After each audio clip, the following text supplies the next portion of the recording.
Now, Britain's first offshore radio station, Radio Caroline, began broadcasting at Easter 1964 from a ship anchored just outside UK territorial waters.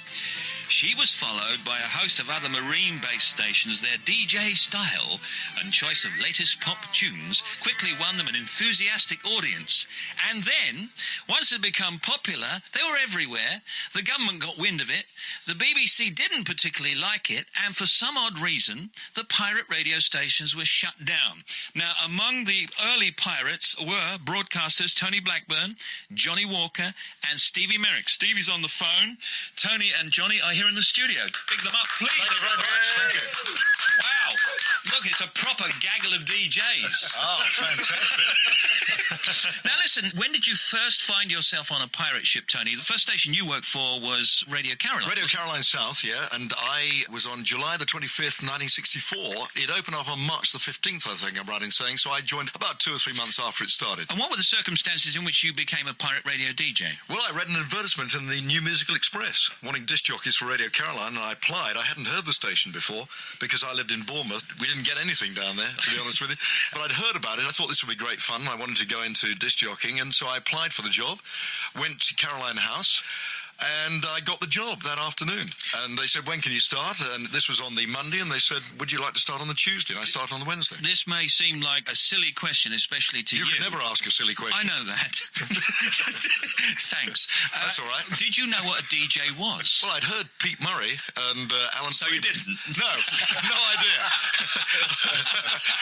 No idea what to do. But I thought you talk in between the records and you try and make people laugh occasionally, and that's it, really. And what about you, Johnny? I used to listen to you on Radio Caroline. No, I was going to say as a boy, but as a young man. And I must say that the excitement and also your intimacy on the air, Tony's excitement, your intimacy has always inspired me.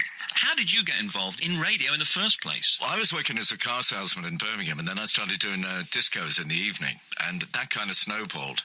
And I was turning up to sell cars in the morning, a little bit late, half asleep. And the manager gave me an ultimatum. He said, you've got to do one job or the other. Yeah. And I said, well, I'll be a disc jockey, thanks very much. So I walked out that day.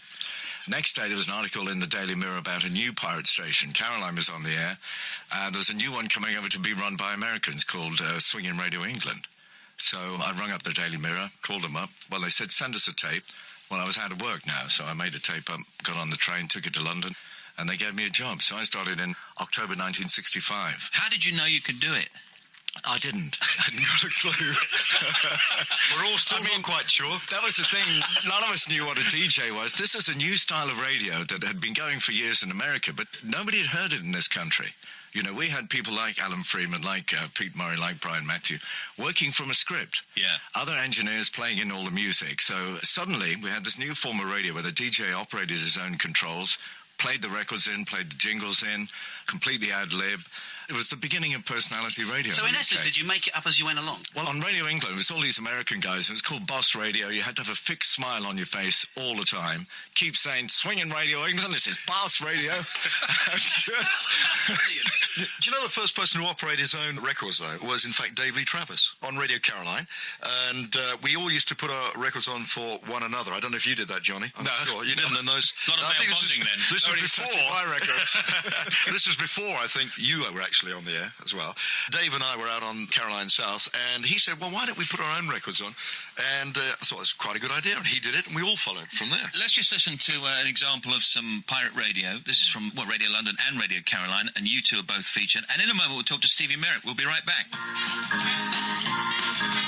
Caroline, the sound of the nation. Caroline, the sound of the land.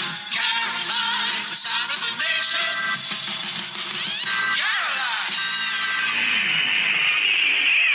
Johnnie Walker. He's on.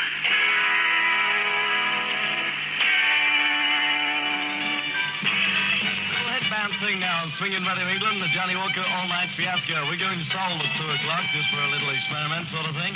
We're here till 6. These are the toys. Tony Blackburn here, hoping you're enjoying this morning's Top Deck and getting buffeted around just a little because our tender's come alongside. It couldn't make it yesterday because it was a little bit choppy, but nevertheless it seems to have made it today all right. And while we're thinking about that, let's listen to Tony Lane and the Deltones with a great one called Now She's Mine. This is Caroline. on 259, Britain's only pre-commercial radio station. To Radio Caroline and Radio 2's Johnnie Walker and the BBC's Tony Blackburn. Good story behind that record, I've got to tell you. Sir Joseph Lockwood, who was the head of the record company, was absolutely appalled because the Fortunes made that song about a girl called Caroline. Yeah. Radio Caroline immediately adopted it. Boss of the record label goes completely berserk and actually sort of banned it. But, I mean, this is a great thing in those days. We had record promotional people running around to Radio Caroline with half a dozen copies of every record saying, please play it, please play it. And the bosses of the record label saying, this is appalling, this is outrageous, it shouldn't be allowed. I mean, Didn't know they were born, did they? I mean, here's the thing. Living on a ship must have been quite difficult because you two aren't sailors. Well, how do you know? Well, they did say to each other, hello, sailor. I've had my moments in Portsmouth. I've heard that, Tony. Yeah. But, I mean, did you get seasick? The tender, I mean, you made a reference to the tender on your piece. When did that come out? How did you eat? We used to go from Harwich on the southern ship at any rate, because I was on Radio Caroline and Radio London, not at the same time, obviously. No. But it was very depressing when you'd been on there for 2 weeks and then it was too rough to go off, because we used to do 2 weeks on the boat and a week off, and it was always great to get off the boat as well. But you had to be quite a good sailor to be on there, I think, Johnny, don't you agree? You're doing this on August the 15th, you know, or the day before the 15th to celebrate that date, because that was the date the government brought in a law to stop pirate radio in 1967. That was called the Marine Offences Act? Yeah, that's right. Tony had left by then. He came running around to the BBC shilling, you see. Absolutely. All the radio stations closed down on August the 14th. It's a very sad day. You know? How many stations were there, Johnny, just before we talk about that? It was about 30. Let me just talk... Interesting thing, actually, because it was really designed to bring about commercial radio. That's what it was all about. It wasn't to destroy the BBC or anything. Because it was commercial radio, yes, wasn't because it was commercial radio, but the idea was to bring about commercial radio, and of course it didn't. It actually brought about the advent of Radio 1. But we always talk about Radio Caroline, but in my view, and probably Johnny won't agree with this, but the big boat that really altered everything in this country was Radio London, Big L. Yeah. That was the one that brought in the top 40 American format and the better jingles, those wonderful jingles They were great that Radio 1 actually imitated. The Radio Caroline jingles were all right, but I mean, Radio London itself made a lot of money. Radio Caroline was much more piratical. Radio London was a bit more like the BBC. Oh, no. Radio Caroline, that's where the soul was. No, I can't let you get away with it. That was the real radio station. I worked for both of them, and Radio London was the one I absolutely adored. I loved Radio Caroline, but Radio London... Let's ask Steve, what was... Caroline, I heard the jingles was the Radio London, and I thought, that's the shit that I've got to be on. Listen, everybody, I'm going to take one more break. We've just got a whole rack of anoraks out there now just coming in. We're going to put them on, and then we're going to come back with more pirate radio stuff in just a mo. Stay there. You're on Steve Wright in the afternoon. BBC Radio 2.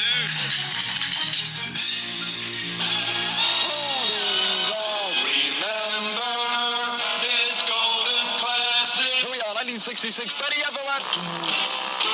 And a scuttling mighty Crowder. He's on side out again. Tony Lane and the Deltones, Now She's Mine. And when you hear Britain's most famous bell, the time on Radio Caroline will be 11:30. Radio Caroline International, the home of the British Music Explosion. Which brings us to the Bass Jocks Pick of the Week. And not only do we love the Beatles on Swinging Radio England, we're also pretty kinky for the Stones. Johnnie Walker. Bass Jocks Pick of the Week from the five fantastic, fabulous, wonderful, marvellous Rolling Stones. Cole, have you ever seen your mother, baby, standing in the shadow? And I'm not too sure about that. And there's darn flies running all around the place in the studio this evening. Lordy, they're all over the place. I'm talking of flies, that reminds me. Fashion-conscious young men of all ages.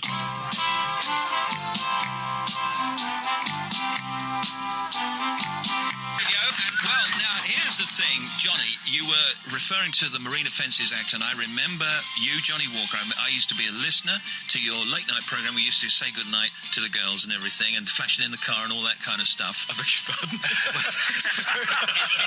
Headlights. You know what I mean.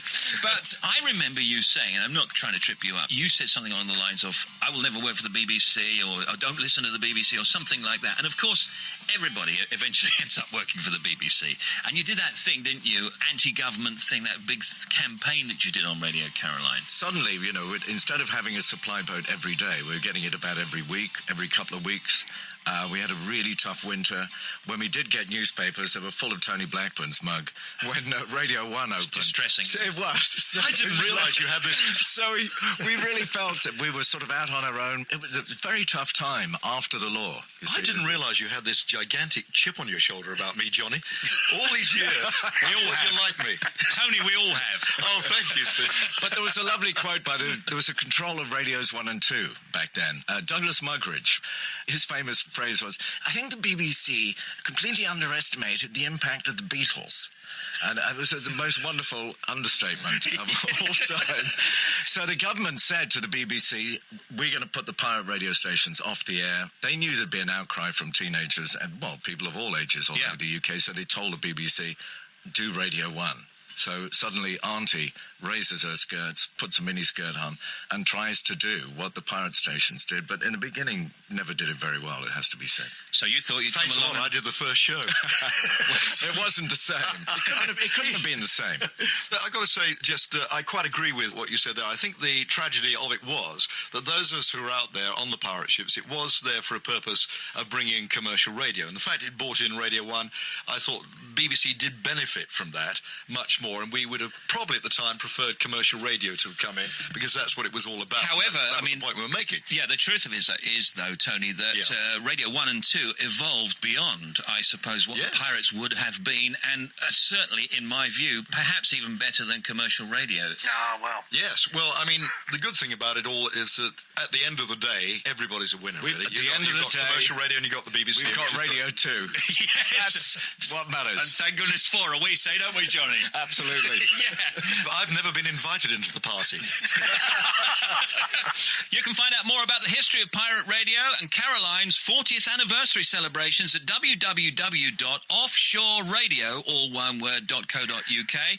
And you heard Stevie Merrick, Tony Blackburn, Johnnie Walker. Thank you very much. Thank you very much. Bless you.